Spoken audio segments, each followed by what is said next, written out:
Hello friends, எல்லோரும் எப்படி இருக்கீங்க? நல்லா இருக்கீங்களா? சனிக்கிழமை ஒர்க் முடிச்சுட்டு அப்படியே கராமா ஏரியாவுக்கு போயிருந்தோம். துபாயில் கராமா ஏரியாவில் வந்து நம்ம இந்தியன் ஃபுட், அதுக்கப்புறம் நிறைய ஷாப்பிங் எல்லாம் பண்ணுறதுக்கு, இந்தியன் ஸ்டைல் ஷாப்பிங் எல்லாம் பண்ணுறதுக்கு நல்லாயிருக்கும். நாங்கள் டே டு டே போயிருந்தோம். டே டு டே போயிட்டு அங்கே வந்து நம்ம ஒரு டி நகர் மாதிரி கொஞ்சம் சீப்பாக இருக்கும் ஒரு ப்ரைஸு. வீட்டுக்கு தேவையான சில திங்ஸ் எல்லாம் வாங்கிட்டு வர்றதுக்கு கொஞ்சம் நல்லாயிருக்கும்.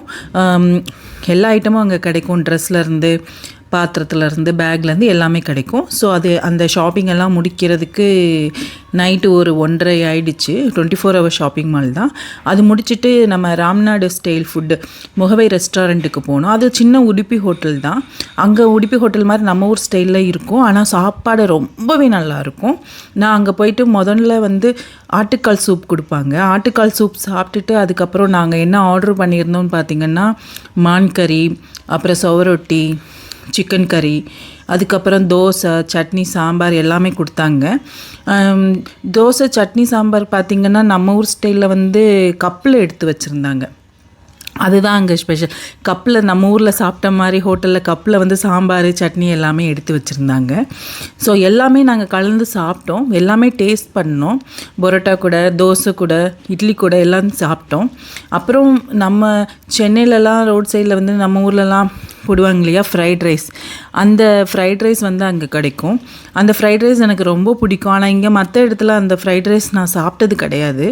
பட் அங்கே கிடைச்சிது, நான் சாப்பிட்டேன். ஏன்னா நம்ம ஊர் சாப்பாடு சாப்பிட்றது ஒரு சந்தோஷம் தானே. அது கடை சின்னதாக இருந்தாலும் அங்கே வந்து டேஸ்ட்டு ரொம்பவே நல்லாயிருக்கும். எனக்கு ரொம்ப பிடிச்சது. வருஷத்தில் ஒரு 2 நாள் போயிடுவோம். அது சாப்பிட்டு முடிச்சுட்டு ஸ்வீட்ஸ் கொடுப்பாங்க. ஸ்வீட்னு பார்த்திங்கன்னா வட்லாப்பம், அப்புறம் கல்பாசி, அந்த மாதிரி சொல்லுவாங்க. நான் கல்பாசி இதெல்லாம் நான் சாப்பிட்டது கிடையாது. நான் வந்து ஃப்ரைட் ரைஸ் சாப்பிட்டு முடிச்சுட்டு ஃபினிஷிங்கில் வந்து வட்லாப்பம் சாப்பிட்டேன். கொஞ்சமாக சாப்பிட்டேன். எல்லாமே கொஞ்சம் கொஞ்சம் டேஸ்ட் பண்ணோம். நாங்கள் எல்லாருமே போயிருந்தோம். தம்பி ஒய்ஃப் எல்லாருமே போனதுனால கொஞ்சம் கொஞ்சம் டேஸ்ட் பண்ணோம். அதுக்கப்புறம் வட்லாப்பம் எனக்கு ரொம்பவே பிடிச்சிருந்தது. அதை சாப்பிட்டு முடிச்சுட்டு அன்னையோட டே முடிச்சாச்சு. முடிச்சுட்டு வீட்டுக்கு வர்றதுக்கு பார்த்திங்கனாலே நைட்டு 3:30 ஆகிடுச்சு. ஸோ சண்டே லீவ் தானே. அதுக்கப்புறம் தூங்கி லேட்டாக எந்திரிச்சிக்கலாம்னு சொல்லி அந்த நாளை நாங்கள் ஷாப்பிங்